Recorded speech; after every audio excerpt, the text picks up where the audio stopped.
Romans 1, verse 20. For the invisible things of Him from the creation of the world are clearly seen. I love that phraseology. Well, if it's invisible, how can it clearly be seen? None of you saw what I hit there, right? Yet you know I did. Well, can man look out at the universe and see abundant evidence of the Creator God? Yes. Even though He's invisible, the invisible things of Him from the creation of the world are clearly seen. In other words, people know. Then it says, being understood by the things that are made. Wouldn't you like to pretend as a lost person, well, I just didn't get it. It's kind of unclear. No, no, no. You understood. Then notice what it says. Being understood by the things that are made. This last part's fascinating. Even His eternal power and Godhead, so that they are without excuse. Let's talk about this. Man understands God's existence, and specifically, according to that verse, man understands God's eternal power and His Godhead. In other words, He has power and He's God. He's the one that's in charge. There's no one else. Now remember, in verse 18, what did God reveal in verse 18? God's wrath against man's sin. So let's put three facts together. Fact number one, God has wrath against man's sin. Fact number two, God has eternal power. And fact number three, God is the Godhead. God's in charge. Well, that trifecta of facts is a problem. See, if I have anger against your sin, the appropriate response is whoopee-doo, right? Who cares? I don't have eternal power to do anything about it. So if I'm angry at your sin, why would you even care? You wouldn't, and you shouldn't. But if there's a God who is God, and He has eternal power, and He's angry at your sin, that's not a good combination. That means someone with the power to do something about it is angry at your sin.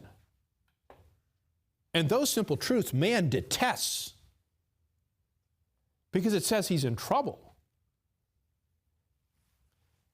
Now, I don't know if what I'm about to say is true or not, but I'll say it. I ponder if the last phrase of verse 20 is the most hated phrase in the Bible. So that they are without excuse. Because here's what most people do. Most people will say, look, I'm not perfect. I have a few faults. We all do, right? But I'm a good person. And so man typically doesn't say he's perfect. Man says, I'm a good person. I certainly don't deserve hell. My good outweighs my bad. What the Bible says unmistakably is get rid of your excuses. You don't have any excuses. Do you ever have a situation where you snap at someone and you say, well, sorry, I wasn't feeling well. Sorry, I'm sort of tired. And, you know. So, yeah, my harsh words, my mean words that I chose to speak, I was tired. It's not really my fault. Don't we do that all the time? Don't we always have explanations, rationalizations, justifications for, yeah, I did that, but it's not really my fault, or you have to understand, here's the big picture, blah, blah, blah.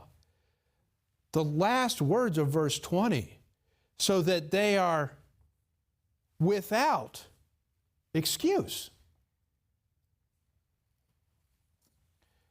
Now, you can decide this for yourself. Here's what I'm going to say. I don't believe people believe evolution because they find it intellectually convincing. It doesn't make any sense.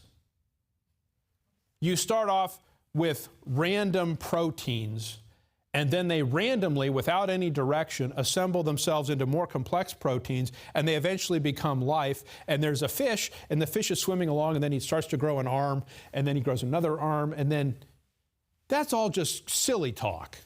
Nothing works that way. You realize that nothing works that way, right? If things randomly assembled themselves into organisms that work better, don't buy a computer. Just get a couple transistors, some resistors, put them in the washing machine, put it on spin for an hour, and just wait till it assembles itself. Now, no one does that because it wouldn't work. The reason people believe evolution is not because it is intellectually convincing. It's not. The alternative, see, what evolution does is you get rid of the Creator God. You get rid of those three facts we talked about. There's a God, He has eternal power, and He has wrath against your sin. And oh, by the way, you're without excuse. So no one likes that. So what they say is we need an alternative explanation. Oh, and what a grand one. We're here because we evolved from other things, and evolution has no wrath and no ability to do anything. So you don't have to fear it. Atheism is the wishful thinking of the guilty. It's not intellectually convincing because it's not a satisfactory explanation to explain the universe from random action. It just doesn't make any sense. But it's intellectually satisfying, or I won't even say that. It's emotionally satisfying because you want to get rid of the wrathful God. That's what's going on. You decide for yourself.